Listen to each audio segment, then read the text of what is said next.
ಕರ್ನಾಟಕ ರಾಜ್ಯದಲ್ಲಿ ಕಾಂಗ್ರೆಸ್ ಸರ್ಕಾರ ಅಧಿಕಾರಕ್ಕೆ ಬಂದ ಮೇಲೆ ಕಳೆದ 15 ತಿಂಗಳಿಂದ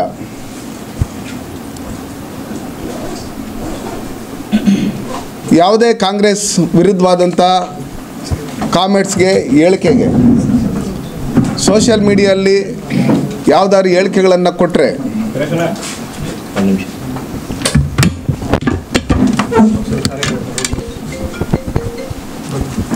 ಹೇಳಿಕೆಗಳನ್ನು ಕೊಟ್ಟಂಥ ಸಂದರ್ಭದಲ್ಲಿ ಕರ್ನಾಟಕ ರಾಜ್ಯದಲ್ಲಿರ್ತಕ್ಕಂಥ ಪೊಲೀಸ್ ಇಲಾಖೆಯವ್ರನ್ನ ಬಳಸ್ಕೊಂಡು ಕಾಂಗ್ರೆಸ್ ಸರ್ಕಾರ ಸೈಬರ್ ಕ್ರೈಮಲ್ಲಿ ಕೇಸ್ ಮಾಡೋಂಥದ್ದು, ಅವರ ಮೊಬೈಲ್ಗಳನ್ನು ತಗೊಂಡು ಅವ್ರ ಮೇಲೆ ಕೇಸ್ ಮಾಡಿ ಅವ್ರಿಗೆ ತೊಂದರೆ ಕೊಡೋಂಥದ್ದು, ಯಾರಾದರೂ ಸಿದ್ದರಾಮಯ್ಯನವರಾಗಲಿ ಅಥವಾ ಆ ಸಚಿವ ಸಂಪುಟದಲ್ಲಿರ್ತಕ್ಕಂಥ ಸರ್ಕಾರದಲ್ಲಿರ್ತಕ್ಕಂಥ ಸಚಿವ ಸಂಪುಟದ ಯಾವುದೇ ಸಚಿವರ ಮೇಲೆ ಪ್ರತಿಭಟನೆ ಮಾಡಿದಂಥ ಸಂದರ್ಭದಲ್ಲಿ ಅವ್ರ ಮೇಲೆ ಕೇಸ್ ಮಾಡೋಂಥದ್ದು, ಯಾರು ಕಂಪ್ಲೇಂಟ್ ಕೊಟ್ಟಿಲ್ಲ ಅಂದರೆ ಖುದ್ದಾಗಿ ಪೊಲೀಸರೇ ಕೇಸ್ ಮಾಡಿ ನಮ್ಮ ಮತ್ತು ಭಾರತೀಯ ಜನತಾ ಪಾರ್ಟಿ ಮತ್ತು JDS ಕಾರ್ಯಕರ್ತರಿಗೆ ಭಯ ಹುಟ್ಟಿಸೋಂಥ ಕೆಲಸಗಳನ್ನು ಕಳೆದ 15 ತಿಂಗಳಿಂದ ಮಾಡ್ಕೊಂಬರ್ತಾಯಿದೆ. ಆಗಿರ್ತಕ್ಕಂಥ ಸಂದರ್ಭದಲ್ಲಿ 1947ರಿಂದ ಸ್ವತಂತ್ರ ಬಂದ ನಂತರ ಕೇಂದ್ರದಲ್ಲಿ 60 ವರ್ಷ ಆಳ್ವಿಕೆ ಮಾಡಿರ್ತಕ್ಕಂಥ ಕಾಂಗ್ರೆಸ್ ಸರ್ಕಾರ ಬೇರೆ ಬೇರೆ ರಾಜ್ಯಗಳಲ್ಲಿ ಇದ್ದಂಥ ಆ ವಿರೋಧ ಪಕ್ಷಗಳಲ್ಲಿರ್ತಕ್ಕಂಥ ಮುಖ್ಯಮಂತ್ರಿಗಳ ಮೇಲೆ ಹಲವಾರು ಬಾರಿ ಕಾನೂನು ರೀತಿ ಕ್ರಮ ಕೈಗೊಳ್ಳೋದಕ್ಕೆ ಗವರ್ನರ್ನ ಬಳಸ್ಕೊಂಡು ಮಾಡಿರ್ತಕ್ಕಂಥದ್ದು ತಮಗೆಲ್ಲರಿಗೂ ಗೊತ್ತಿರ್ತಕ್ಕಂಥ ವಿಷಯ. ಅದೇ ರೀತಿಯಲ್ಲಿ ಏನು ಸಿದ್ದರಾಮಯ್ಯನವ್ರ ಮೂಢ ಹಗರಣ ಇರ್ಬೋದು,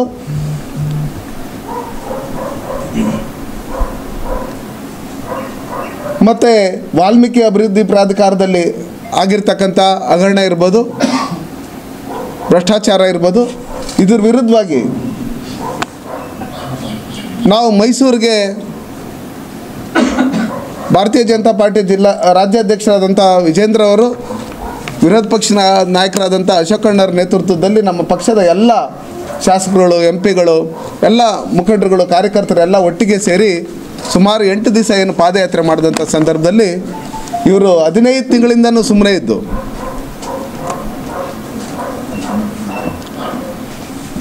ನಾವು ಪಾದಯಾತ್ರೆಗೆ ಹೋದಂಥ ಸಂದರ್ಭದಲ್ಲಿ ನಿಮ್ಮದೂ 21 ಹಗರಣಗಳಿದೆ, ನಾವು ಅದು ತೆಗಿತೀರಿ ಈಚೆ ಅಂಥೇಳಿ ಚುನಾವಣೆ ಸಂದರ್ಭದಲ್ಲಿ ನಾವು ಸುಮ್ಮನೆ ಇದ್ರಿ, ಈಗ ನಿಮ್ಗೆ ತೊಂದರೆ ಕೊಡ್ತೀರಿ ಅಂಥೇಳಿ ಎದುರಿಸೋಂಥ ಕೆಲಸಗಳನ್ನು ಇವತ್ತು ಬ್ಲ್ಯಾಕ್ ಮೇಲ್ ಮಾಡೋಂಥ ಕೆಲಸಗಳನ್ನು ಕಾಂಗ್ರೆಸ್ ಸರ್ಕಾರ ಮಾಡ್ತಾಯಿದೆ. ನಾನು ಸಿದ್ದರಾಮಯ್ಯನವ್ರು ಕೇಳೋದಿಷ್ಟೇ, ಕಾನೂನಿಗೆ ಯಾರು ದೊಡ್ಡವರಲ್ಲ. ಸಂವಿಧಾನಕ್ಕೆ ಡಾಕ್ಟರ್ ಬಾಬಾ ಸಾಹೇಬ್ ಕೊಟ್ಟಿರ್ತಕ್ಕಂಥ ಸಂವಿಧಾನದಲ್ಲಿ ಆ ರಾಷ್ಟ್ರಪತಿ ಇರ್ಬೋದು, ಪ್ರಧಾನಮಂತ್ರಿ ಇರ್ಬೋದು, ಮುಖ್ಯಮಂತ್ರಿಗಳಿರ್ಬೋದು, ನಾವು ಸಾಮಾನ್ಯ ಪ್ರಜೆಗಳಿಗೂ ಈಕ್ವಲ್ ಕಾನೂನಿದೆ. ಆ ನಿಟ್ಟಿನಲ್ಲಿ ಹಿಂದೆನೂ ಹಲವಾರು ಜನ, ಬಂಗಾರಪ್ಪ ಅವರು ಇರ್ಬೋದು, ಅದಾದಮೇಲೆ ರಾಮಕೃಷ್ಣ ಹೆಗಡೆ ಅವರು ಇರ್ಬೋದು, ಈ ಥರ ಸಂದರ್ಭಗಳು ಬಂದಾಗ ಅವರು ರಿಸೈನ್ ಕೊಟ್ಟು ಕಾನೂನು ರೀತಿಯಲ್ಲಿ ತನಿಖೆ ಮಾಡಿರಿ, ಅದಾದಮೇಲೆ ಯಡಿಯೂರಪ್ಪ ಅವರು ಕಾನೂನು ರೀತಿಯಲ್ಲಿ ತನಿಖೆ ಮಾಡಿರಿ ಅಂತೇಳಿ ಅವ್ರು ರಿಸೈನ್ ಕೊಟ್ಟು ಮತ್ತೆ ತನಿಖೆ ನಡೆದಂಥ ಸಂದರ್ಭದಲ್ಲಿ ಅವ್ರಿಗೆ ಕ್ಲೀನ್ ಶೀಟ್ ಕೊಟ್ಟಿರ್ತಕ್ಕಂಥದ್ದು ನಾವೆಲ್ಲ ನೋಡಿರ್ತಕ್ಕಂಥ ವಿಷಯ. ಕಾನೂನು ತಜ್ಞರಾದಂಥ ಸಿದ್ದರಾಮಯ್ಯನವರು ಖುದ್ದು ವಕೀಲರಾಗಿದ್ದಂಥ ಅವರು ಆಗಿರ್ತಕ್ಕಂಥ ಸಂದರ್ಭದಲ್ಲಿ ರಾಜ್ಯಪಾಲರಿಗೂ ಸಂವಿಧಾನಿಕ ಹುದ್ದೆ ಇದೆ, ಹುದ್ದೆ ಅದು ಒಂದು ರಾಷ್ಟ್ರಪತಿ ಆಗಿರ್ಬೋದು, ಒಂದು ರಾಜ್ಯಪಾಲರಾಗಿರ್ಬೋದು. ಅವರು ಸಾರ್ವಜನಿಕ ಯಾರೋ BJP ಅವ್ರಿಗೆ ದೂರು ಕೊಟ್ಟಿರ್ತಕ್ಕಂಥದ್ದಲ್ಲ, ಸಾರ್ವಜನಿಕರು ದೂರು ಕೊಟ್ಟಂಥ ಹಿನ್ನೆಲೆಯಲ್ಲಿ ಅದನ್ನು ಪರಿಶೀಲನೆ ಮಾಡಿ ಅವರೂ ಕಾನೂನು ತಜ್ಞರ ಹತ್ರ ಹಲವಾರು ವಿಷಯಗಳನ್ನು ಚರ್ಚಿಸಿ ಇದನ್ನು ಕಾನೂನು ರೀತಿಯಲ್ಲಿ ಕ್ರಮ ತಗೊಳ್ರಿ ಅಂತ ಹೇಳಿದಂಥ ಸಂದರ್ಭದಲ್ಲಿ ಇವರು ಭಾರತೀಯ ಜನತಾ ಪಾರ್ಟಿ ಏಜೆಂಟ್ ಅಂತ ಹೊರಿಸ್ತಾ ಇದ್ದಾರೆ ಅಂತ ಹೇಳ್ಬಿಟ್ಟು ಹೇಳಿರ್ತಕ್ಕಂಥದ್ದು ಅವರು ಮಾಡಿರ್ತಕ್ಕಂಥ LLBಗೆ ಮತ್ತು ಅವರ ಕಾನೂನನ್ನು ತಿಳ್ಕೊಂಡಿರೋದ್ರ ಬಗ್ಗೆ ಒಂಥರ ಅವಮಾನ ಮಾಡ್ದಂಗೆ ಅಂತೇಳಿ ನಾನು ಹೇಳೋಕ್ಕೆ ಇಷ್ಟಪಡ್ತೀನಿ. ಅವರು ಅಹಿಂದ ಅನ್ನೋ ಹೆಸರಿನಲ್ಲಿ, ನಾವು ಅವಾಗ ಕಾಂಗ್ರೆಸ್ಸಲ್ಲೇ ಇದ್ರಿ, ಅಹಿಂದ ಅನ್ನೋ ಹೆಸರಲ್ಲಿ ಬೆಂಗಳೂರಿಂದ ಬಳ್ಳಾರಿವರೆಗೂ ಪಾದಯಾತ್ರೆ ಬಂದು ಯಾವ ರೀತಿಯಲ್ಲಿ ಹಿಂಬಾಗಿಲಿನಿಂದ ಬಂದು ಯಾರ್ಯಾರು ಸೀನಿಯರ್ ಲೀಡರ್ಗಳಿದ್ರು ಅವ್ರನ್ನೆಲ್ಲ ತುಳಿದು ಅವ್ರು ಯಾವ ರೀತಿಯಲ್ಲಿ ಮುಖ್ಯಮಂತ್ರಿ ಆದರೂ, ಅಹಿಂದ ಅಂತ ಹೆಸರು ಹೇಳ್ಕೊಂಡು ಬಂದು ಯಾರ್ಯಾರು ಏನು ದಾ ಅಂತಿದೆ, ಆ ದಾ ಅನ್ನೋ ಇದರಲ್ಲಿ ದಲಿತರನ್ನ ಯಾರ್ಯಾರು ಮುಖಂಡರುಗಳಿದ್ದರು, ಖರ್ಗೆ ಅವರಿಂದ ಹಿಡಿದು ಪರಮೇಶ್ವರರಿಂದ ಹಿಡಿದು ಪ್ರಸನ್ನ ಕುಮಾರಿಂದ ಹಿಡಿದು ಪ್ರತಿಯೊಬ್ಬರನ್ನು ತುಳಿದು ಇವರು ಯಾವ ರೀತಿ ಮುಖ್ಯಮಂತ್ರಿಗಳಾಗಿರ್ತಕ್ಕಂಥದ್ದು ಅಂತೇಳಿ ಯಾರ್ಯಾರನ್ನ ಸೋಲಿಸಿದ್ರು ಅಂತೇಳಿ ಇಡೀ ಕರ್ನಾಟಕದ ಜನತೆಗೆ ಗೊತ್ತಿದೆ.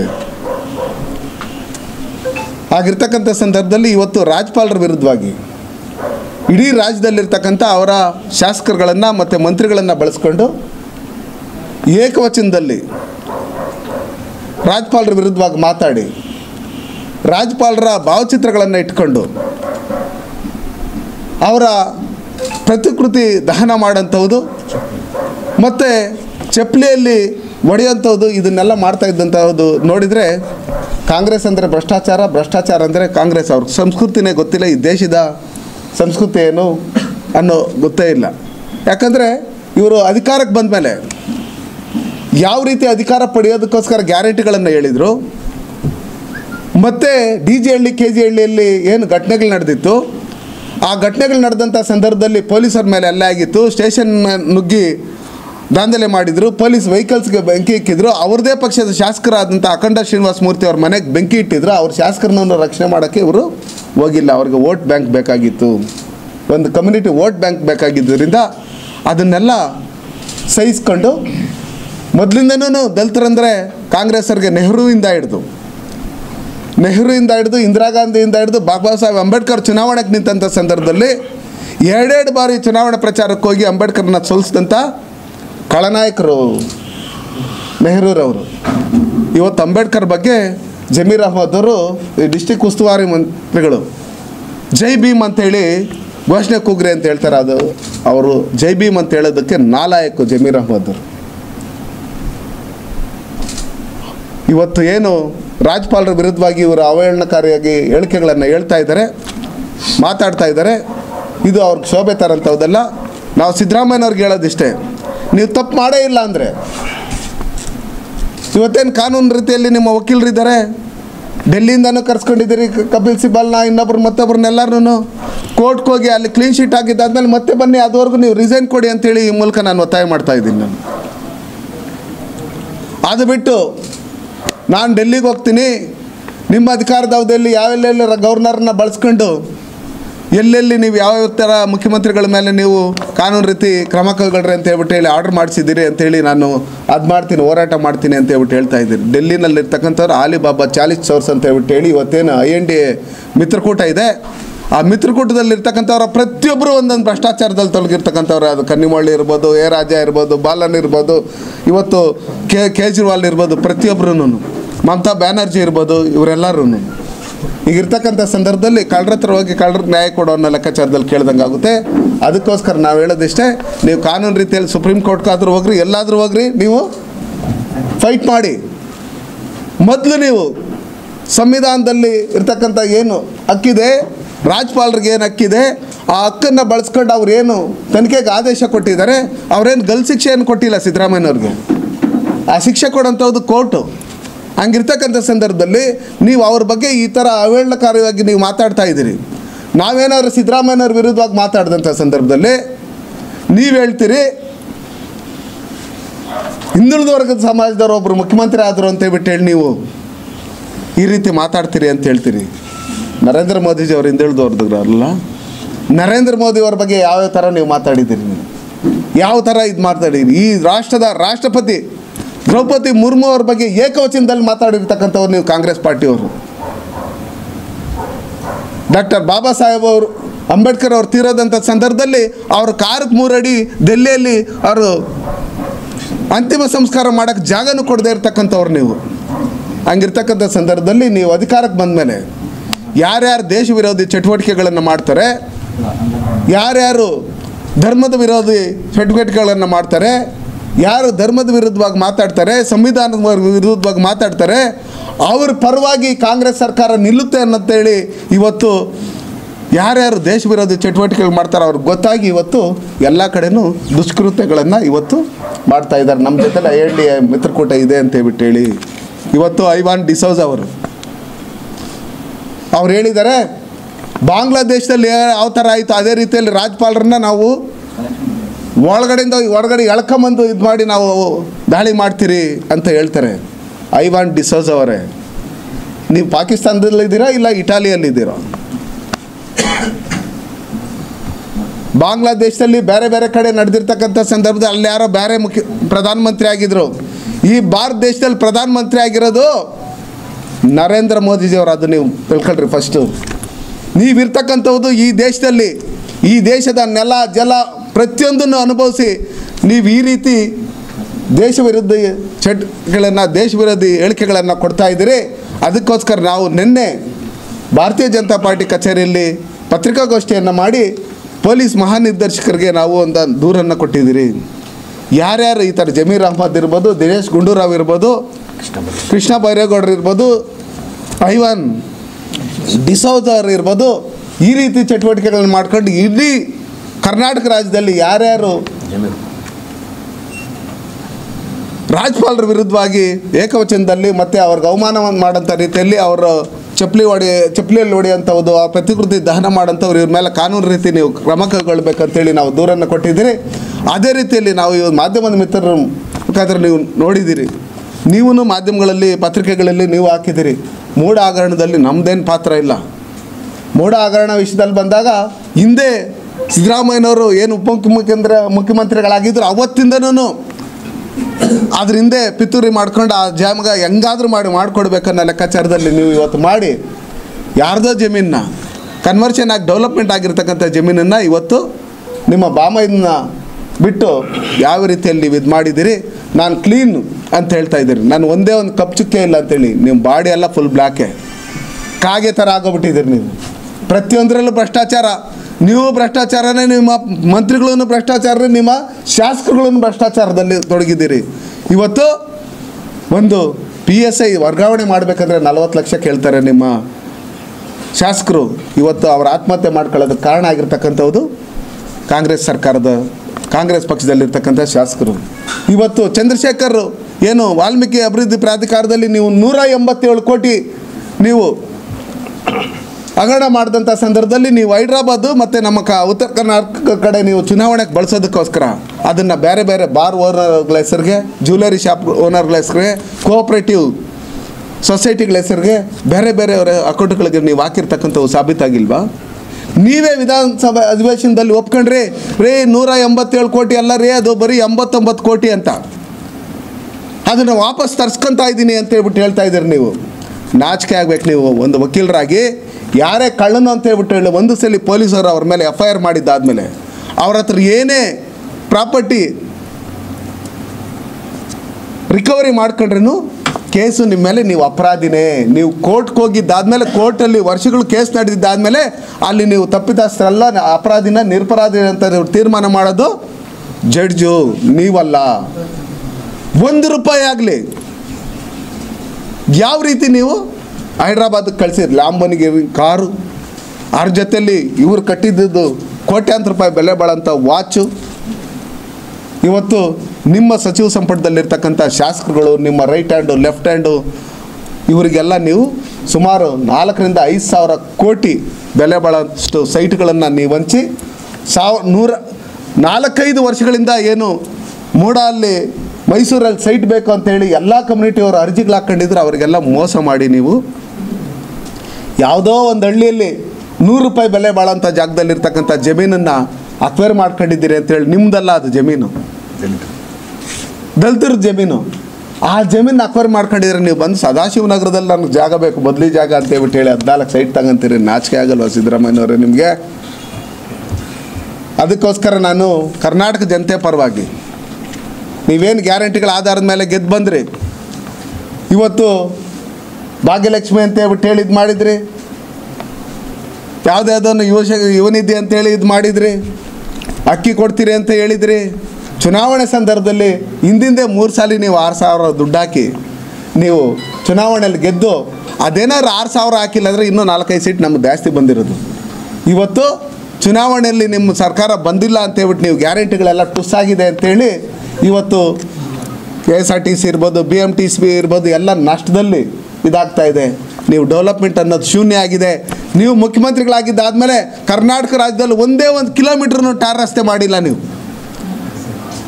SCP TSPಗೆ ಸೇರಿದಂಥ 25,000 ಕೋಟಿ ಹಣವನ್ನು ಯಾರು SC ST ಜನಾಂಗದ ಕಾಲೋನಿಗಳಿಗೆ ಯುವಕರಿಗೆ ಲೋನ್ಗಳು ಕೊಡಬೇಕು, ಹಸು ಲೋನ್ ಕೊಡಬೇಕು, ಕುರಿ ಲೋನ್ ಕೊಡಬೇಕು, ಅವ್ರ ಎಜುಕೇಷನ್ ಲೋನ್ ಕೊಡಬೇಕು, ಅವ್ರ ವಿದ್ಯಾಭ್ಯಾಸಕ್ಕೆ ಲೋನ್ ಕೊಡಬೇಕು, ಅವ್ರು ಬೇರೆ ಬೇರೆ ಕಡೆ ಓದೋಕ್ಕೆ ಹೋಗೋದ್ರೆ ಅದಕ್ಕೆ ಲೋನ್ ಕೊಡಬೇಕು, ಅವ್ರ ಮನೆಗಳು ಕಟ್ಕೊಡ್ಬೇಕು, ಬೋರ್ಗಳು ಹಾಕ್ಕೊಡ್ಬೇಕು, ಕಾನೂನುಗಳಿಗೆ ಕಾಂಕ್ರೀಟ್ ರಸ್ತೆ ಮಾಡಬೇಕು, ಡ್ರೈನೇಜ್ ಮಾಡಬೇಕು ಅಂತೇಳ್ಬಿಟ್ಟು ಇಟ್ಕೊಂಡಿರ್ತಕ್ಕಂಥ ದುಡ್ಡನ್ನು ನೀವು SCP TSP ಅಂತೇಳ್ಬಿಟ್ಟು ಅದನ್ನು ನೀವು ಹಣನ ನೀವು ಬೇರೆ ಗ್ಯಾರಂಟಿಗಳಿಗೆ ಬಳಸ್ಕೊಂಡಿದ್ದೀರಲ್ಲ, ನಾಚಿಕೆ ಆಗಲ್ವಾ? ನೀವು ಅಹಿಂದ ನಾಯಕರ ನೀವು. ಅದಕ್ಕೋಸ್ಕರ ಸಿದ್ದರಾಮಯ್ಯನವರೇ, ನಿಮ್ಗೇನಾದ್ರು ಸ್ವಲ್ಪ ಆದರೂ ನಾಚಿಕೆ ಮಾನ ಮರ್ಯಾದೆ ಅನ್ನೋದೇನಾದರೂ ಇದ್ದರೆ, ಡಾಕ್ಟರ್ ಬಾಬಾ ಸಾಹೇಬ್ ಅಂಬೇಡ್ಕರ್ ಹೆಸರು ಹೇಳ್ತಾ ಇದ್ದೀರಿ ನೀವು, ಆ ಹೆಸರು ಹೇಳೋದಕ್ಕೆ ನೀವೇನಾದರೂ ಲಾಯಕ್ ಅನ್ನೋದಾದರೆ ದಯವಿಟ್ಟು ನೀವು ಕೂಡಲೇ ರಾಜೀನಾಮೆ ಕೊಡಬೇಕು. ಕೂಡಲೇ ರಾಜೀನಾಮೆ ಕೊಡಿ. ನೀವು ಹೋರಾಟ ಇನ್ನೊಂದು ಮತ್ತೊಂದು ಅದೆಲ್ಲ ನಿಮಗೆ ಎಲ್ಲರಿಗೂ ಇರ್ತಕ್ಕಂಥ ಹಕ್ಕು. ನೀವು ಹೋರಾಟ ಮಾಡಿ, ಇಲ್ಲೂ ಹೋರಾಟ ಮಾಡಿ, ಡೆಲ್ಲಿಗೂ ಹೋರಾಟ ಮಾಡಿ, ಹಳ್ಳಿಯಲ್ಲಿ ಹೋರಾಟ ಮಾಡಿ. ನೀವೇನು ಮಾಡಿದ್ದೀರಿ ಅಂಥೇಳಿ ನಾವು ಹಳ್ಳಿಗೂ ಹೋಗ್ತೀರಿ, ಕಾಲೋನಿಗೂ ಹೋಗ್ತೀರಿ. ಯಾವ ರೀತಿ ಮೋಸ ಮಾಡಿದ್ದಾರೆ. ಇವತ್ತು ಡೀಸೆಲ್ ಬೆಲೆ ಜಾಸ್ತಿ ಮಾಡಿದ್ದೀರಿ, ದಿನನಿತ್ಯ ಬಳಸೋಂಥ ವಸ್ತುಗಳ ಬೆಲೆ ಜಾಸ್ತಿ ಮಾಡಿದ್ದೀರಿ, ರಿಜಿಸ್ಟ್ರೇಷನ್ ಫೀಸ್ ಜಾಸ್ತಿ, ಸ್ಟಾಂಪ್ ಡ್ಯೂಟಿ ಜಾಸ್ತಿ ಮಾಡಿದ್ದೀರಿ, ಜನನ ಮರಣ ಪ್ರಮಾಣ ಪತ್ರ ತಗೊಬೇಕಂತ ಅದ್ರದ್ದು ರೇಟ್ ಜಾಸ್ತಿ ಮಾಡಿದ್ದೀರಿ. ರೈತರ ಪಾಣಿಗಳು ತಗೊಂಡು ಹೋಗ್ಬೇಕಂದ್ರೆ RTCಗಳು ಇನ್ನೊಂದು ಮತ್ತೊಂದು ಅದ್ರದ್ದು ರೇಟ್ ಜಾಸ್ತಿ ಮಾಡಿದ್ದೀರಿ. ಯಾವುದೇ ಒಂದು ಅಧಿಕಾರಿಗಳನ್ನು ವರ್ಗಾವಣೆ ಮಾಡಬೇಕಂತ ಹೇಳಿದರೆ ಅರ್ಥ ಆಯ್ತಾ? ರೈತರು ಅವರು ಬೋರ್ಗಳು ಹಾಕಿ ಒಂದು TC ಹಾಕ್ಸ್ಕೊಬೇಕಂದ್ರೆ ಹಿಂದೆ 50,000ದಲ್ಲಿ ಆಗ್ತಾಯಿತ್ತು, ಇವತ್ತು 4-5 ಲಕ್ಷ ಬೇಕು. ಇದು ನೀವು ರೈತರ ಪರವಾಗಿರ್ತಕ್ಕಂಥವ್ರ? ಇವತ್ತು ಹಾಲು ಬೆಲೆ ಜಾಸ್ತಿ ಮಾಡಿದಿರಿ, ಸಹಾಯಧನ ಕೊಡಬೇಕಾಗಿರ್ತಕ್ಕಂಥದ್ದನ್ನು ನಿಲ್ಲಿಸಿದಿರಿ, ಹಾಲು ಉತ್ಪಾದಕರಿಗೂ ಮೋಸ ಮಾಡಿದಿರಿ.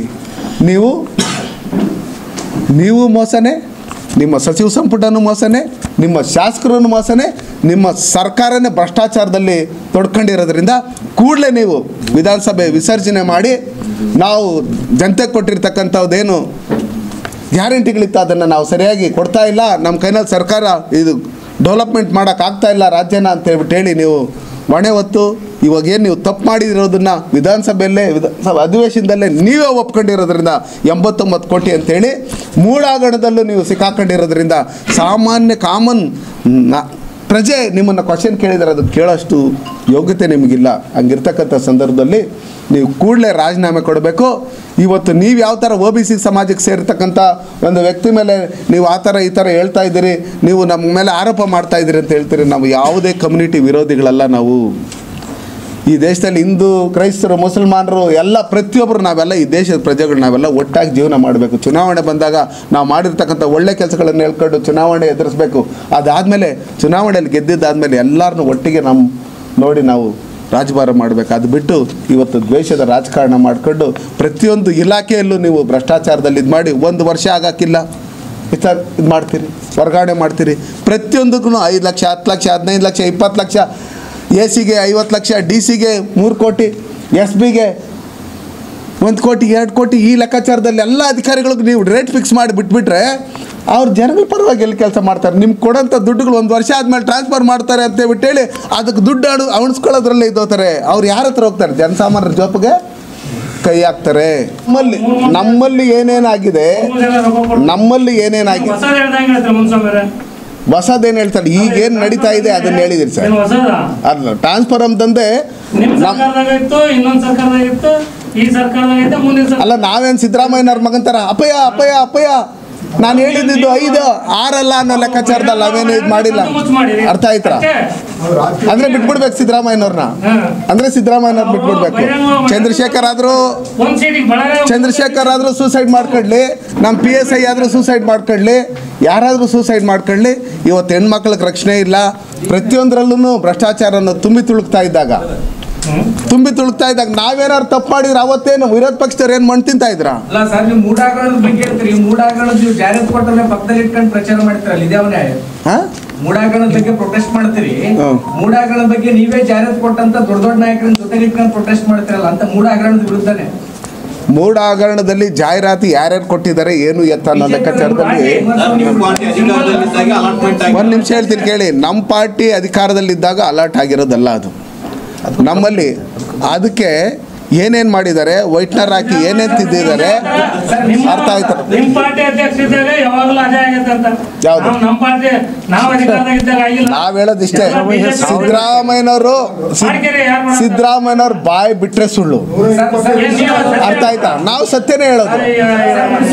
ಸತ್ಯ ಸತ್ಯ ಹೇಳಬೇಕು. ಏನಾಗತ್ತೆ ಗೊತ್ತಾಗತ್ತಲ್ಲ. ಗವರ್ನರ್ ಕಂಸರಾಜ್ ಅಂತ ಬೈದಿದ್ರು ಬಳ್ಳಾರಿ ನೀವು ಬಿಜೆಪಿ ಮನೆಯಲ್ಲಿ ಪ್ರೆಸ್ ಮೀಟ್ ಅಲ್ಲಿ, ದೊಡ್ಡ ಪ್ರೆಸ್ ಮೀಟ್ ಅಲ್ಲಿ ಗವರ್ನರ್ ಅಂತ ಹೇಳ್ತಿರಲ್ಲ ನೀವು, ಜನಾರ್ದನ್ ರೆಡ್ಡಿ ಹಿಂಗ್ ಬೈದಿದ್ರು ಅವ್ರನ್ನೇ ಗವರ್ನರ್ ಸರ್. ನಾನೊಂದು ವಿಷಯ ಹೇಳ್ತೀನಿ, ಅದು ಒಂದೇ ಒಂದು ನಿಮಿಷ ಸರ್. ಸರ್ ಒಂದೇ ಒಂದು ನಿಮಿಷ ನಾನು ಹೇಳ್ತೀನಿ, ನಾನು ಮಾತಾಡ್ತೀನಿ, ನಿಮ್ಮ ಕ್ವಶನ್ಗೆ ಆನ್ಸರ್ ಕೊಡ್ತೀನಿ. ಯಾರೇ ಆಗಿರ್ಬೋದು, ಜನಾರ್ದನ್ ರೆಡ್ಡಿ ಆಗಿರ್ಬೋದು,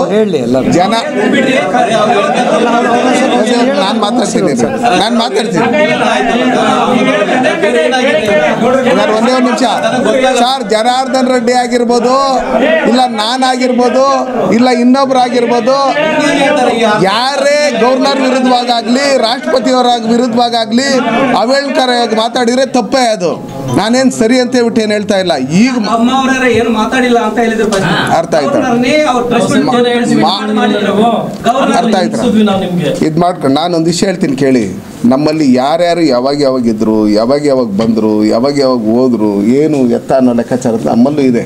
ಅರ್ಥ ಆಯ್ತಾ? ನಾನು ಹೇಳೋದೇನೆಂದರೆ, ನಮ್ಮಲ್ಲೂ ನಾವೇನು ಸಣ್ಣ ಪುಟ್ಟ ತಪ್ಪುಗಳು ಆಗಿರ್ಬೋದು, ಆಗಿದ್ರೆ ಅದನ್ನು ತನಿಖೆ ಮಾಡಿ. ಅರ್ಥ ಆಯ್ತಾ ಸರ್? ಈಗೇನು ಸಿದ್ದರಾಮಯ್ಯವ್ರು ಬಿಟ್ಬಿಡ್ಬೇಕಾ ಸಬ್ಜೆಕ್ಟ್ ಮೇಲೆ ಹೋಗುತ್ತೆ ಸರ್? ನಾನು ಮಾತಾಡ್ತೀನಿ. ಪ್ರಮಾಣ ಎಷ್ಟು ಏನು ಸರ್? ಬಳ್ಳಾರಿಯಲ್ಲಿ ಗಣಿಗಾರಿಕೆಯಲ್ಲಿ ಆಗಿರತಕ್ಕಂತ ಹಗರಣದ ಪ್ರಮಾಣ ಎಷ್ಟು? ಒಂದ್ ನಿಮಿಷ ನಾನು ಮಾಧ್ಯಮದವ್ರು ಹೇಳ್ತೀನಿ. ಬಳ್ಳಾರಿಯಲ್ಲಿ ಏನು ಗಣಿಗಾರಿಕೆ ಇತ್ತು ಅದ್ರ ಬಗ್ಗೆ ಏನು ಕೋರ್ಟಲ್ಲಿ ಕೇಸ್ ನಡೀತಾ ಇದೆ. ಆ ಕೋರ್ಟಲ್ಲಿ ಏನು ಅಲ್ಲಿ ಪಾದಯಾತ್ರೆಗೆ ಹೋಗ್ತಾರಲ್ಲ, ನೀವು ಇದನ್ನ ಜನಾರ್ದನ್ ರೆಡ್ಡಿ ಅವ್ರನ್ನ ಕ್ವಶನ್ ಕೇಳಬೇಕು ಸರ್. 2 ವರ್ಷದಿಂದ ಜಾಂತಕಲ್ ಮೈನಿಂಗ್ ಎಚ್ ಡಿ ಕುಮಾರಸ್ವಾಮಿ ಅವ್ರದ್ದು ಫೈಲ್ ಕೊಳಿತಾ ಇದೆ. ಅದ್ರ ಮೇಲೆ ಯಾಕೆ ಆಕ್ಷನ್ ತಗೊಂಡಿಲ್ಲ? ಮತ್ತೆ ರಾಜ್ಯಪಾಲರು ಸಾಯಿ ವೆಂಕಟೇಶ್ವರದ ಏನಾಗಿದೆ? ನಿಮ್ಗೆ ಏನು ಈಗ ಕೊಟ್ಟಿದ್ದೇನಲ್ಲ TJ ಅಬ್ರಾಮ್, ಅವ ಎಂತ ಬ್ಲಾಕ್ ಮೇಲರ್ ಅನ್ನೋದು ಪವರ್ ಟಿವಿಲಿ ವಿಸ್ತೃತವಾಗಿ 2 ವರ್ಷದ ಮುಂಚೆನೆ ವರದಿ ಕೊಟ್ಟಿದೆ. ಮೂಲವಾಗಿ ಅವ್ರು ಎಲ್ಲಾದ್ರೂ ಅವ್ರ ಹಸ್ತಕ್ಷೇಪ ಇದೆಯಾ ಸರ್? ನಾನೊಂದು ವಿಷಯ ಹೇಳ್ತೀನಿ ಕೇಳಿ. ಅರ್ಥ ಆಯ್ತಾ? ಅರ್ಥ ಆಯ್ತಾ? ನಾನೊಂದು ವಿಷಯ ಹೇಳ್ತೀನಿ ಕೇಳಿ. ನಾವು ಅರ್ಥ ಆಯ್ತಾ? ಬರ್ಸ್ಕೊಂಡಿದ್ರು, ಎಲ್ಲಾರು ಬರ್ಸ್ಕೊಂಡಿದ್ರು. ಯಾವಾಗ ಯಾರ್ಯಾರ ಹತ್ರಕ್ಕೆ ಹೋಗ್ತಾರೆ, ಯಾರ್ಯಾರ ಹತ್ರ ಇದು ಮಾಡ್ತಾರೆ, ಅದು ನಮ್ಗೆ ಅದು ಪ್ರಶ್ನೆ ಅಲ್ಲ. ಇವತ್ತಿರ್ತಕ್ಕಂಥದ್ದು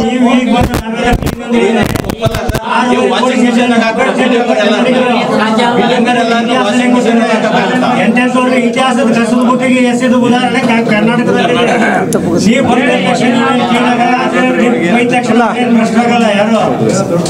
ಆಮೇಲೆ ಸರ್ ಬೇರೆ ಏನ್ ಆಗ್ಬೇಕು, ಏನ್ ಮಾಡ್ತಾರೆ ಮುಂದಿನ ಹೋರಾಟಗಳಲ್ಲಿ ಸರ್. ಈಗ ನಾವೇನು ನಿನ್ನೆ ಕಂಪ್ಲೇಂಟ್ ಕೊಟ್ಟು ಬಂದ್ರಿ, ಏನಾಯ್ತು, ಏನ್ ರಿಯಾಕ್ಷನ್? ಈಗ ನಿನ್ನೆ ಪೊಲೀಸ್ ಮಹಾನಿರ್ದೇಶಕರಿಗೆ ನಾವೇನು ದೂರನ್ನು ಕೊಟ್ಟಿದ್ದೀರಿ.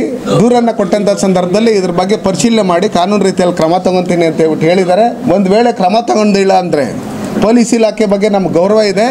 ದಯವಿಟ್ಟು ಯಾವ ರೀತಿ ನೀವು 15 ತಿಂಗಳಿಂದ ನಮ್ಮಲ್ಲಿ ಸೋಷಿಯಲ್ ಮೀಡಿಯಲ್ಲಿ ಯಾರಾದರೂ ಕಾಮೆಂಟ್ ಹಾಕಿರೋ ಅವ್ರ ಮೇಲೆ FIR ಮಾಡ್ತಾ ಇದ್ರಿ, ಮಂತ್ರಿಗಳ ಮೇಲೆ ಧರಣಿ ಮಾಡಿದ್ರೆ ಅವ್ರ ಮೇಲೆ FIR ಆಗ್ತಾ ಇದ್ರು.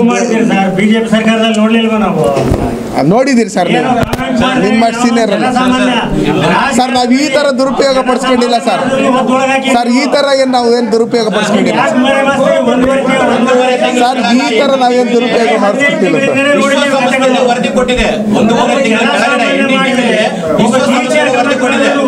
ಕೇಂದ್ರದಲ್ಲಿ ಭಾರತದಲ್ಲಿ ಬಿಜೆಪಿ ಸರ್ಕಾರ ಬಂದ ನಂತರದಲ್ಲಿ ಈ ಒಂದು ಫೇಕ್ ನ್ಯೂಸ್ ಹರಿಸ್ತಾ ಇರೋದು ಸಾಮಾಜಿಕ ಮಾಧ್ಯಮದಲ್ಲಿ ಅಂತಂದೇಳಿ ನಾವು ನೀವು ಹೇಳಿರೋದಲ್ಲ ಸರ್. ಒಂದ್ ನಿಮಿಷ ಸರ್. ಒಂದ್ ನಿಮಿಷ ಇರ್ರಿ, ಒಂದ್ ನಿಮಿಷ ನೀವು ಸುಮ್ಮನೆ ಇರ್ರಿ. ನಾನು ಮಾತಾಡ್ತಾ ಇದ್ದೀನಲ್ಲ, ನಾನು ಮಾತಾಡ್ತಾ ಇದ್ದೀನಿ, ಸುಮ್ಮನೆ ಇರ್ರಿ. ನಾನು ಮಾತಾಡ್ತೀನಿ, ಸುಮ್ಮನೆ ಇರ್ರಿ. ಅಣ್ಣ ನಾವು ಮಾತಾಡ್ತಾ ಇದ್ದೀನಿ, ಸುಮ್ಮನೆ ಇರ್ರಿ ನೀವು. ಸರ್ ನೀವು ಕೇಳಿ ಸರ್, ನೀವು ತಲೆ ಕೆಟ್ಟರು ನಾವು ಆ ಥರ ಏನು. ಈಗ ನಾನು ನಿಮ್ಗೊಂದು ವಿಷಯ ಹೇಳ್ತೀನಿ ಕೇಳಿ. ಭಾರತ ದೇಶದಲ್ಲಿ ಮೂರನೇ ಬಾರಿ ಸತತವಾಗಿ 3ನೇ ಬಾರಿ ನರೇಂದ್ರ ಮೋದಿಜಿಯವರು ಪ್ರಧಾನಮಂತ್ರಿ ಆಗಿರೋದು. ಅರ್ಥ ಆಯ್ತಾರೆ. ಇವರು ವಿರೋಧ ಪಕ್ಷದಲ್ಲಿ ಕುತ್ಕೊಳ್ಳೋದಕ್ಕೆ ಸರಿಯಾಗಿರ್ತಕ್ಕಂಥ 2014ರಲ್ಲಿ 2019 ಸರಿಯಾಗಿ ಸೀಟು ಇರಲಿಲ್ಲ. ಇವತ್ತು ಗ್ಯಾರಂಟಿಗಳು ಕೊಡ್ತೀರಿ, 1 ಲಕ್ಷ ಕೊಡ್ತೀರಿ ಅಂತ ಹೇಳ್ಬಿಟ್ಟು ನಾಳೆ ಎಲೆಕ್ಷನ್ ಅಂದರೆ ಇವತ್ತು ಹೇಳಿದ್ದಾದಮೇಲೆ ಅದು ಕಾಸೆ ಬಿದ್ದು ಓಟ್ಗಳು ಹಾಕ್ಸ್ಕೊಂಡು ಏನೇನು ಮಾಡಿದ್ದಾರೆ. ಇವಾಗ ಅದು ಗೆದ್ದಿದ್ದಾದಮೇಲೆ ಮತ್ತೆ ಏನಾಯಿತು, ಇವರು ಎಲ್ಲೆಲ್ಲಿ ಯಾವ್ಯಾವ ಇದರಲ್ಲಿ ತೆಲಂಗಾಣ ಇರ್ಬೋದು, ಕರ್ನಾಟಕ ಇರ್ಬೋದು, ಬೇರೆ ಬೇರೆ ಎಲ್ಲಿ ಈ INDA ಮಿತ್ರಕೂಟದ ಸರ್ಕಾರಗಳಿದೆ ಅಲ್ಲಿ ಇವ್ರು ಕೊಟ್ಟಿರ್ತಕ್ಕಂಥ ಗ್ಯಾರಂಟಿಗಳು ಎಲ್ಲಿ ಟುಸ್ಸಾಗಿದೆ, ನೆಕ್ಸ್ಟ್ ಚುನಾವಣೆಗೆ ಹೋದಾಗ ಗೊತ್ತಾಗುತ್ತೆ. ಇವತ್ತು ಇವ್ರು ಕರೆಕ್ಟಾಗಿದ್ದಿದ್ರೆ, ಗ್ಯಾರಂಟಿಗಳೆಲ್ಲ ಕೆಲಸ ಆಗಿದ್ರೆ, ಕರೆಕ್ಟಾಗಿದ್ದಿದ್ರೆ ಮೊನ್ನೆ ನಡೆದಂಥ ಲೋಕಸಭಾ ಚುನಾವಣೆಯಲ್ಲಿ ನೀನೇ ಕೇಳೋಣ, ಪರವಾಗಿಲ್ಲ. ಲೋಕಸಭಾ ಚುನಾವಣೆಯಲ್ಲಿ ಏನು ಇವರು 136 ಸೀಟ್ ನಾವು MLAಗಳು ಗೆದ್ದಿದ್ದೀರಿ ಅಂತ ಹೇಳ್ಬಿಟ್ಟು ಹೇಳ್ತಾ ಇದ್ರು. 145 ಕಾನ್ಸ್ಟಿಟ್ಯೂನ್ಸಿಗಳಲ್ಲಿ ಭಾರತೀಯ ಜನತಾ ಪಾರ್ಟಿ ಮತ್ತು JDS ಏನು NDA ಮೈತ್ರಿಕೂಟದ ಲೋಕಸಭಾ ಸದಸ್ಯರು ನಿಂತ್ಕೊಂಡಿರ್ತಕ್ಕಂಥ ಕಾನ್ಸ್ಟಿಟ್ಯೂನ್ಸಿಗಳಲ್ಲಿ ಲೀಡ್ ಬಂದಿದೆ. ಇವತ್ತು ನಾನು ಹೇಳೋದೇನೆಂದರೆ, ನಾವು ವಿರೋಧ ಪಕ್ಷದಲ್ಲಿ ಇದ್ದೀರಿ. ವಿರೋಧ ಪಕ್ಷದಲ್ಲಿದ್ದಾಗ ಏನು ಕೆಲಸ ಮಾಡಬೇಕು, ಯಾರೇ ತಪ್ಪು ಮಾಡಿದ್ರೂ ಏನು ಸೈಲೆಂಟಾಗಿರ್ಬೇಕಂತಲ್ಲ, ನಾವು ಅದನ್ನು ವಿರೋಧ ಮಾಡ್ತಾಯಿದ್ರು. ಅವರೂ ವಿರೋಧ ಪಕ್ಷದಲ್ಲಿದ್ದಾಗ ನಮ್ಮಲ್ಲಿ ಯಾರು ತಪ್ಪು ಮಾಡಿದ್ರೆ ಅದನ್ನು ವಿರೋಧ ಮಾಡಿ ಆಗಲೇ ಅದನ್ನು ಬಯಲುಗೆಳಿಬೇಕಾಗಿತ್ತು. ನಾವೇನು ಬೇಡ ಅಂತ ಹೇಳ್ಬಿಟ್ಟು ಹೇಳಲ್ಲ. ಯಾರೇ ನಾನು ತಪ್ಪು ಮಾಡಿದ್ರೇನು ಬಯಲುಗೆಳಿಬೇಕಾಗಿತ್ತು. ನಾವೇನು ಬೇಡ ಅಂತ ಹೇಳಿಲ್ಲ. ನಾವೇನು ಸಾಕ್ಷ್ಯಗಳು ಇನ್ನೊಂದು ಮಾತು ತಪ್ಪು ಮಾಡಿದರೆ ಅದನ್ನು ಕಾನೂನು ರೀತಿಯಲ್ಲಿ ಅದು ಶಿಕ್ಷೆ ಅನುಭವಿಸೋಕ್ಕಾಗಿ ಎಲ್ಲರೂ ರೆಡಿಯಾಗಿರ್ತೀರಿ. ಅದು ಬಿಟ್ಟು ಇವತ್ತು ನಡೆದಿರ್ತಕ್ಕಂಥ ತಪ್ಪೇನಿದೆ, ಅದು ಇವತ್ತು ರಾಜ್ಯಪಾಲರಿಗೆ ಮಾಡ್ತಾ ಇರ್ತಕ್ಕಂಥ ಅವಮಾನ ಏನಿದೆ, ಕರ್ನಾಟಕದಲ್ಲಿ ಆಗಿರ್ತಕ್ಕಂಥ ಏನು ಭ್ರಷ್ಟಾಚಾರ ಇದೆ, ನೀವು ಮಾಧ್ಯಮಗಳಲ್ಲಿ ಪ್ರತಿದಿನ ನಾವು ಜಾಸ್ತಿ ನೋಡ್ತಾ ಇರ್ತಕ್ಕಂಥದ್ದು ಇದು ಮೂಢ ಹಗರಣ, ವಾಲ್ಮೀಕಿ ಅಭಿವೃದ್ಧಿ ಪ್ರಾಧಿಕಾರದ್ದು ಇದನ್ನೇ ನೋಡ್ತಾ ಇದ್ದೀರಿ. ಅವರೇ ಒಪ್ಕೊಂಡಿರೋದ್ರಿಂದ 89 ಕೋಟಿ ಆಗಿದೆ, 14 ಸೈಟ್ ವಾಪಸ್ ಕೊಟ್ಬಿಡ್ತೀನಿ, ನಾವು 89 ಕೋಟಿ ನಾನು ವಾಪಸ್ ತಗೊಂಬಂದು ಕೊಟ್ಬಿಡ್ತೀನಿ, ನಾನು ಹಾಕ್ಸ್ತೀನಿ, ಕಲೆಕ್ಟ್ ಮಾಡ್ತಾ ಇದ್ದೀರಿ ಅನ್ನೋ ಲೆಕ್ಕಾಚಾರದಲ್ಲಿ ಯಾವ ನ್ಯಾಯ ಹೇಳಿದ್ರು? ಅವ್ರ ಕಾನೂನು ರೀತಿಯಲ್ಲಿ ಅತಿ ಶೀಘ್ರದಲ್ಲೇ ಕ್ರಮ ತಗೊತೀನಿ ಅಂತ ಹೇಳ್ಬಿಟ್ಟು ಹೇಳಿದ್ದಾರೆ. ಅದಾದಮೇಲೆ ನೋಡಿ ನಮ್ಮ ರಾಜ್ಯಾಧ್ಯಕ್ಷರು ಪಕ್ಷದ ಹೈಕಮಾಂಡ್ ಏನು ಹೇಳ್ತಾರೋ ನೋಡಿ, ನಾವು ಪ್ರತಿ ತಾಲೂಕುಗಳಲ್ಲಿ, ಪ್ರತಿ ಹೋಬಳಿಗಳಲ್ಲಿ, ಪ್ರತಿ ಜಿಲ್ಲೆಗಳಲ್ಲೂ ನಾವು ಹೋರಾಟ ಮಾಡಿ ಇವ್ರು ಮಾಡಿರ್ತಕ್ಕಂಥ ತಪ್ಪು ಅಂತ ಹೇಳ್ಬಿಟ್ಟು ಹೇಳಿ ಮೇಲ್ನೋಟಕ್ಕೆ ಎಲ್ಲರಿಗೂ ಗೊತ್ತಾಗಿರೋದ್ರಿಂದ ಅವರೇ ಒಪ್ಕೊಂಡಿರೋದ್ರಿಂದ ನಾವು ಕಾನೂನು ರೀತಿಯಲ್ಲಿ ಶಾಂತ ರೀತಿಯಲ್ಲಿ ನಾವು ಯಾವ ರೀತಿ ಹೋರಾಟ ಮಾಡಬೇಕಂತೇಳಿ ಪಕ್ಷ ಯಾವ ರೀತಿ ತೀರ್ಮಾನ ತಗೊಳುತ್ತೆ ಆ ಕೆಲಸನ ನಾವು ಮಾಡ್ತೀವಿ. ಸಿದ್ದರಾಮಯ್ಯನವ್ರ ರಾಜೀನಾಮೆ ಕೊಡೋವರೆಗೂ ನಾವು ನಿರಂತರವಾದಂಥ ಹೋರಾಟವನ್ನು ಮಾಡ್ತೀವಿ. ಈಗ ಬಸವನಗೌಡ ಪಾಟೀಲ್ ಯತ್ನಾಳವರು, ನಾನಾಗಲಿ ಯಾರೇ ಆಗಲಿ ಪಕ್ಷಕ್ಕಿಂತ ದೊಡ್ಡವ್ರು ಯಾರೂ ಇಲ್ಲ. ಪಕ್ಷದಲ್ಲಿ ನಮ್ಮಲ್ಲಿ ಹೈಕಮಾಂಡ್ ಅಂತಿದೆ, ಡೆಲ್ಲಿಯಲ್ಲಿ ಇದೆ. ಅರ್ಥ ಆಯ್ತಾ? ಇವತ್ತು ಅವ್ರು ಮಾಡ್ತೀನಿ ಅಂತ ಹೇಳಿದ್ರು. ಮುನಿಸ್ವಾಮಿ ಹಾರಿಕೆ ಉತ್ತರ ಸರ್, ಯತ್ನಾಳ್ ಅವರು ರಮೇಶ್ ಜಾರಕಿಹೊಳಿ ಏನೇ ಲೇಟೆಸ್ಟ್ ಆಗಿ ಹೋದವಾರನು ಬೈದಿದ್ದಾರೆ. ಎಲ್ಲಿದೆ ನಿಮ್ಮ ಪಕ್ಷದಲ್ಲಿ ಶಿಸ್ತು? ಎಲ್ಲಿದೆ ಶಿಸ್ತಿನ? ವಾಜಪೇಯಿ ಕಾಲಕ್ಕೆ ಹೋಯ್ತು ಶಿಸ್ತಿನ ಪಕ್ಷ, ಬಿಟ್ಬಿಡಿ ಸರ್. ಈಗ ಏನ್ ಆಕ್ಷನ್ ತಗೊಂಡು ನಮ್ಮಲ್ಲಿ ಆ ಶಿಸ್ತಿರೋದಕ್ಕೆ ಅವ್ರು ಏನ ಮಾತಾಡಿದ್ರು ನಾವು ಪಾದಯಾತ್ರೆ ಮಾಡ್ತೀರಿ ಬಳ್ಳಾರಿವರೆಗೂ ಅಂತ ಹೇಳಿದ್ರು. ಯಾಕೆ ಮಾಡಿಲ್ಲ ಅಂತ ಹೇಳ್ಬಿಟ್ಟು ಕೇಳಿ. ಈಗ ಯಾಕೆ ಮಾಡಿಲ್ಲ? ಸೆಪ್ಟೆಂಬರ್ 17ಕ್ಕೆ. ಅದಕ್ಕೋಸ್ಕರ ನಮ್ಮಲ್ಲಿ ಈ ಥರ ಜಾಸ್ತಿ ಜೋರಾಗಿ ಮಾತಾಡೋಂಥವ್ರು ಒಂದಷ್ಟು ಜನ ಇದ್ದಾರೆ. ಜೋರಾಗಿ ಮಾತಾಡ್ಬಿಟ್ರೆ ನಾನು ಲೀಡ್ರು, ದೊಡ್ಡ ಲೀಡ್ರ್ ಆಗ್ತೀನಿ ಅಂತ. ಅವ್ರು ದೊಡ್ಡ ಲೀಡ್ರೇ ಇರ್ಬೋದು.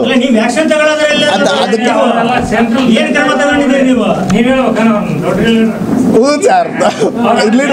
ಸರ್, ಈಗ ನಮ್ಮಲ್ಲಿ ಸೆಂಟ್ರಲ್ ಮಿನಿಸ್ಟರ್ ಆಗಿದ್ದಾರೆ, ದೊಡ್ಡ ಲೀಡರ್ ಆದಂಥವ್ರು ದೊಡ್ಡತನದಲ್ಲಿ ನಡ್ಕೊಬೇಕು. ಏನೇ ಇದ್ರೂ ಪಾರ್ಟಿಯಲ್ಲಿ ಅಲ್ಲೂ ಏನು ಹೈಕಮಾಂಡ್ ಇರ್ತಾರೆ ಅವ್ರ ಹತ್ರ ದೂರ ಕೊಡಬೇಕು, ಅವ್ರ ಹತ್ರ ಮಾತಾಡಬೇಕು. ಬಳ್ಳಾರಿಯ ನಿರಂತರ ಸುದ್ದಿಗಾಗಿ ಬಳ್ಳಾರಿ ಬೆಳಗಾಯಿತು ಚಾನೆಲ್ನ ಸಬ್ಸ್ಕ್ರೈಬ್ ಮಾಡಿ ಹಾಗೂ ಬೆಲ್ ಐಕಾನ್ ಒತ್ತಿ.